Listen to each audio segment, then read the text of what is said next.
Today we'll look at my GP Toys 912. This particular model is actually, I guess, Xinlehong toys, but it's the same as GP Toys, same factory, different name.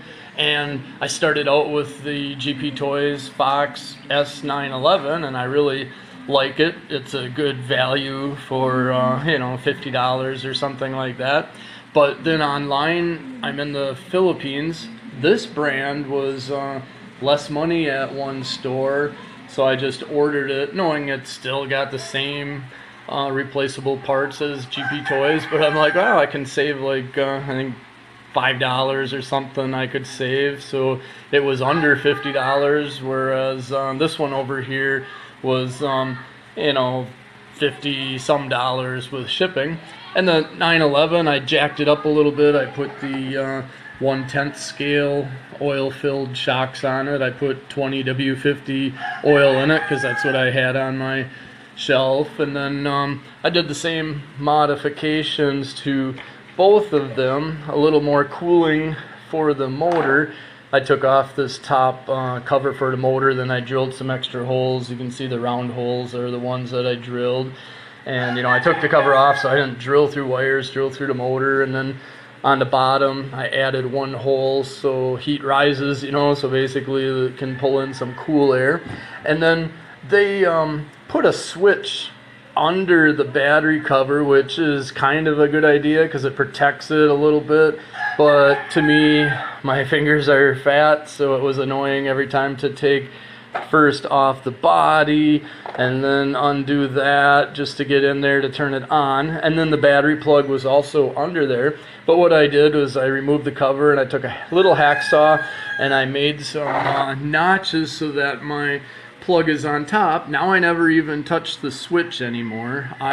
When it's in the house, it's on display. I just set the body on top and the little pins are still in their mounts, but just the body on top. You can see I added a little LED light, real cheap over here for kids' toys. It's got a little battery in it and kind of gives it underglow. That way it doesn't use any power from the onboard battery, and then also I don't have any extra wires and bad connections or anything, so a simple little thing.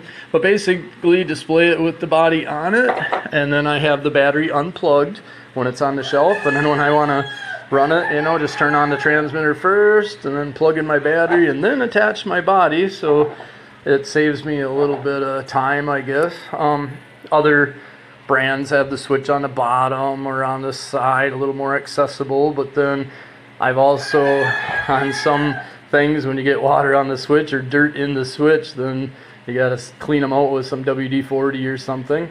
So basically this one, I'm leaving the stock springs on it because they're really nice and soft, and it's lower, so perhaps it handles a little better. But on the roads and stuff, the small bumps, it's really soft, so it actually rides really good. This one is made for a heavier truck like the Traxxas Stampede or something, because now with those oil-filled shocks they're a lot stiffer, but it's good for jumping. And it improved the monster truck look because it raised it up about 1 centimeter over here because the 1/10s are a little bit longer. But this one I'm just going to leave stock, and then now I also have four extra shocks left over from the monster truck, so whatever, if I break one of these or something, then I have some extra.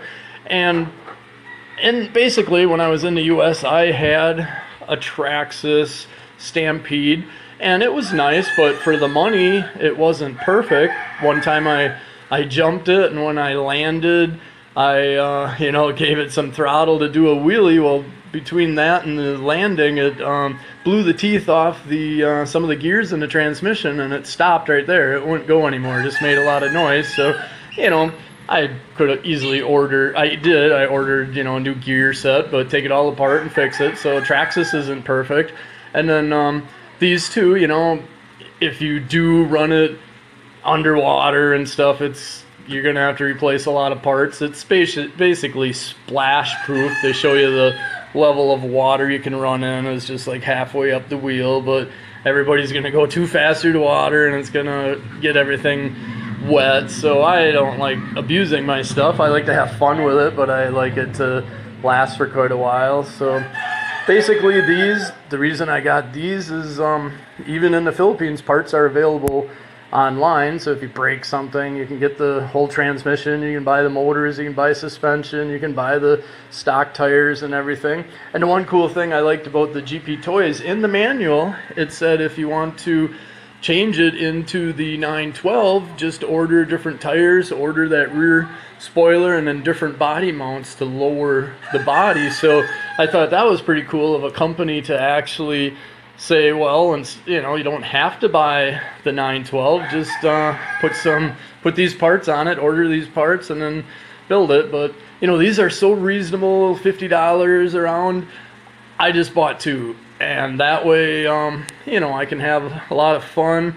And down the line, if the parts are not available in years, I can keep, you know, making one out of two. I'll have extra receiver, I'll have the extra transmission, I'll have extra tires, so I can, you know, just keep it going basically for a long time.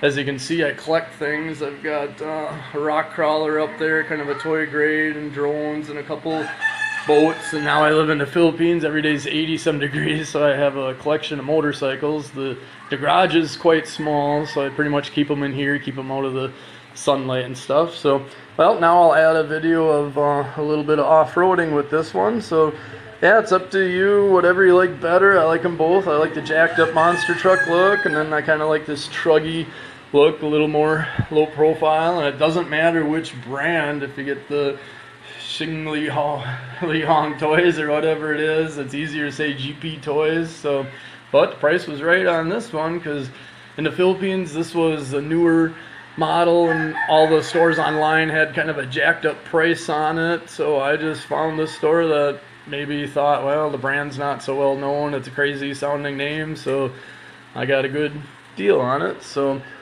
thanks for watching, and hope you enjoy the off-road part.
Runs, they always rate them higher on the box than what they do. I've seen the guys GPS them, and they're always overrated, but we'll see what it does.